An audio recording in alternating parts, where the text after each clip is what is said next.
Hi friends, welcome back to Sara happy vlog. எல்லோரும் எப்படி இருக்கீங்க? நல்லா இருக்கீங்களா? இன்றைக்கி செவ்வாய்க்கிழமை. இன்றைக்கி எங்கள் வீட்டில் என்ன மதியம் சாப்பாடுன்னா மஞ்சள் சோறும் காடை கிரேவியும் தான்.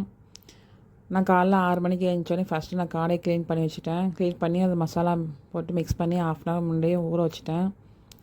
மீடியம் சைஸில் வெங்காயம் எடுத்து வெங்காயத்தை நல்லா நைஸாக கட் பண்ணி வச்சுட்டேன். கட் பண்ணி வெங்காயத்தை நல்லா கடாயை வச்சு எண்ணெய் ஊற்றி வெங்காயத்தை போட்டு நல்லா ப்ரௌன் கலரில் வர வரைக்கும் நல்லா ஃப்ரை பண்ணிவிட்டு ஒரு மீடியம் சைஸ் தக்காளி எடுத்து அதையும் கட் பண்ணி வச்சுட்டு கொஞ்சோண்டு கருவேப்பிலையும் போட்டு நல்லா வதக்கிட்டேன். தேவையான அளவு சால்ட்டு, மசாலா மிக்ஸ் பண்ண காடையை அந்த போட்டு நல்லா அந்த மசாலா வெங்காயம் தக்காளி நல்லா ஃப்ரை பண்ணிட்டேன்.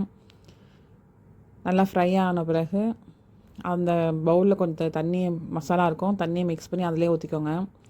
நல்லா அந்த மசாலாவெல்லாம் நல்லா கிளறி விட்டுக்கோங்க. எண்ணெயிலே நல்லா ஒரு 5 நிமிஷம் நல்லா ஃப்ரை பண்ணுங்கள். அதுலேயே ஃப்ரை ஆனாலும் ஒரு மூடி வச்சு லோ ஃப்ளேமில் வச்சு நல்லா வேக விடுங்க. நான் இன்றைக்கி மஞ்சள் சோறு தான் செய்ய போகிறோம். மஞ்சள் சோறு செய்கிறதுக்கு ஒரு பாத்திரத்தை எடுத்துக்கோங்க. தேவையான அளவு எண்ணெய் ஊற்றிக்கிட்டு கொஞ்சோண்டு வெந்தயம் போட்டுக்கோங்க. வெந்தயம் லைட் ப்ரௌன் கலர் வந்தோடனே ஒரு வெங்காயம் கொஞ்சோண்டு கருவேப்பிலை எடுத்து அதையும் போட்டு நல்லா கண்ணாடி பதம் வர வரைக்கும் நல்லா வதக்கிக்கோங்க. வந்தோடனே 1 டீஸ்பூன் இஞ்சி பூண்டு பேஸ்ட் போட்டுக்கோங்க. இஞ்சி பூண்டு பேஸ்ட்டு ஸ்மெல் போகிற வரைக்கும் நல்லா வதக்கிட்டு நான் 1 கப்புக்கு 2 கப் தண்ணி வச்சுருக்கேன். ஏன்னா இங்கே தேங்காய் பால் சோறு கொஞ்சம் நேரம் ஆச்சுன்னா அப்படியே வரைச்சிக்கும். அதனால் நான் 1க்கு 2 வச்சுருக்கேன். உங்களுக்கு வேணால் 1க்கு 1.5 வேணாலும் வச்சுக்கோங்க. இஞ்சி பூண்டு ஸ்மெல் போனோன்னே தேங்காய் பால் எடுத்துக்கோங்க. 1க்கு 2 இது போட்டுட்டு நான் அரிசியை ½ முன்னே ஊற வச்சுட்டேன்.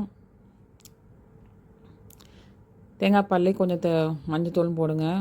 இதில் மஞ்சத்தூள் போடாமல் வேறு தேங்காய் பால் சாப்பாடு செஞ்சிங்கன்னா மீன் குழம்புக்கு நல்லாயிருக்கும். செஞ்சு ட்ரை பண்ணி பாருங்கள். தேங்காய் பால் சாதத்துக்கு சாப்பாடுக்கு கொதித்து ரொம்ப வரக்கூடாது. லைட்டாக நுர வரும்போதே அரிசியை போட்டுடணும். கொதித்து வந்துருச்சுன்னா தேங்காய் பால் நுரைச்சிக்கும், நல்லா இருக்காது டேஸ்ட்டு. அரிசியை போட்டு கொஞ்சம் கொதி வந்தோன்னா லோ ஃப்ளேமில் வச்சு மூடி வச்சு வேக வச்சுருங்க.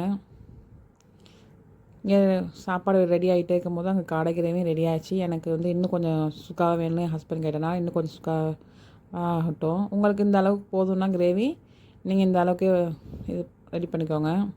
எனக்கு இன்னும் கொஞ்சம் நேரம் வேகணும். அங்கே சாப்பாடு ரெடி ஆகிடுச்சு. சாப்பாடை கிளறி விட்டுட்டு நான் தம்முக்கு போட போகிறேன். சாப்பாடை பதம் இருக்கும் போதே சாப்பாடு தம்முக்கு விட்டுறணும். காடை கிரேவி ரெசிபி என்னோடய சேனலில் அப்லோட் பண்ணியிருக்கேன். செஞ்சு பார்த்துட்டு எப்படி சொல்லுங்கள் ஃப்ரெண்ட்ஸ். சில பேர் செய்யாமலே நல்லா இருக்காதுன்னு சொல்லிட்டு இருக்காங்க. அப்படிலாம் கிடையாது. நான் இங்கே மட்டும் இல்லைன்னா ஊர்லேயுமே அதிக டைம் இந்த கிரேவி யூஸ் செஞ்சுருக்கேன். செஞ்சு பார்த்துட்டு எப்படி சொல்லுங்கள். கொத்தமல்லி போட்டு காடை கிரேவி நான் ரெடி ஆகிடுச்சு. கொத்தமல்லி போட்டு இறக்கிட்டேன். அங்கே சாப்பாடுமே ரெடி ஆகிடுச்சு ஃப்ரெண்ட்ஸ். இதான் இன்றைக்கி எங்கள் வீட்டில் இன்றைக்கி மதியானம் சாப்பாடு. உங்கள் வீட்டில் என்ன லஞ்சு மதியம் சாப்பாடு சொல்லிட்டு கமெண்டில் சொல்லுங்கள். என்னோடய சேனல் லைக் பண்ணுங்கள், ஷேர் பண்ணுங்கள், சப்ஸ்கிரைப் பண்ணுங்கள். உங்கள் லவ் அண்ட் சப்போர்ட் சேனலுக்கு கொடுங்க. Okay friends.